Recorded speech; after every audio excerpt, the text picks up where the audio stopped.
চট্টগ্রামে টানা বর্ষণে পাহাড় ধসের আশঙ্কা দেখা দিয়েছে বাটালি পাহাড় এলাকায়। পাহাড়ের পাদদেশে গড়ে ওঠা অবৈধ ও ঝুঁকিপূর্ণ বসতি সরিয়ে নিতে শুরু হয়েছে চট্টগ্রাম সিটি কর্পোরেশনের মাইকিং প্রচারণা।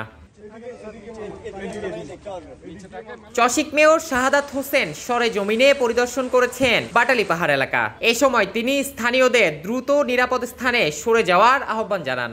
যে 57টা খাল আছে, 57টা খালের মধ্যে সিটি কর্পোরেশন একটা মাত্র খাল, আমরা 12 খালটা করছি, আরও 20টা খাল বাকি রয়ে গেছে। কাজে এই 20টা খাল আমি মনে করি যে আমাদের সংস্কার করতে হবে খুব চমৎকারভাবে।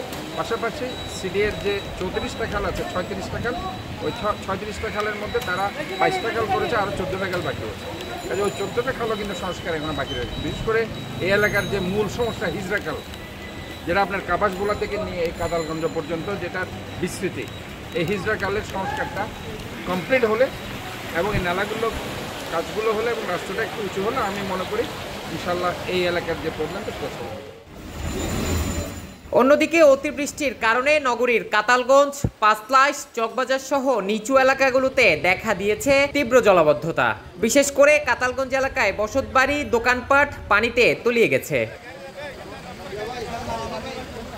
জলাবদ্ধতা পরিস্থিতি পর্যবেক্ষণে কাতালগঞ্জ পরিদর্শন করেন মেয়র শাহাদাত হোসেন। জনভোগান্তি লাঘবে দ্রুত ড্রেনেজ ব্যবস্থার উন্নয়ন এবং জলাশয়গুলো সচল রাখার নির্দেশ দেন তিনি। Drainage system, primary drainage system, নালাগুলো আমাদের ক্লিন রাখতে হবে, দ্যাট ইজ ভেরি ইম্পর্টেন্ট। এবং আমি দেখতে পাচ্ছি এই পাশে ওই বৌদ্ধ মন্দির থেকে শুরু করে এই জোনটা, এরপরে গিয়ে এটা ঠিক আছে, বাট এই জোনটাতে পানি উঠছে এবং পানি আমি যতদূর দেখছি যে আগের মতো যেভাবে সারাদিন পানি জমে থাকতো এটা থাকছে না।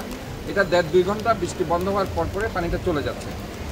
তো তারপরে আমি চাচ্ছি যে এখানের যে সার্ভিস ড্রেনগুলো আছে, যেগুলো আপনার প্রাইমারি ড্রেনেজ সিস্টেম নালাগুলো আছে, সেগুলো আমরা ক্লিন রাখবো। আমি এটা সরজমিনে দেখেছি আজকে।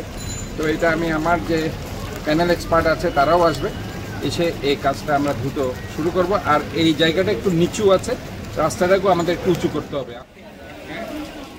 চট্টগ্রাম সিটি কর্পোরেশনের পক্ষ থেকে জানানো হয়, পাহাড় ধস ও জলাবদ্ধতা মোকাবেলায় জরুরি হেল্পলাইন চালু করা হয়েছে এবং পরিস্থিতি নিয়ন্ত্রণে কাজ করছে বিশেষ টিম।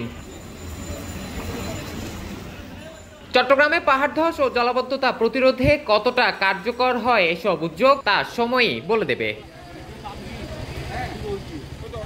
নেক্সট রিপোর্ট, একান্ত, চট্টগ্রাম।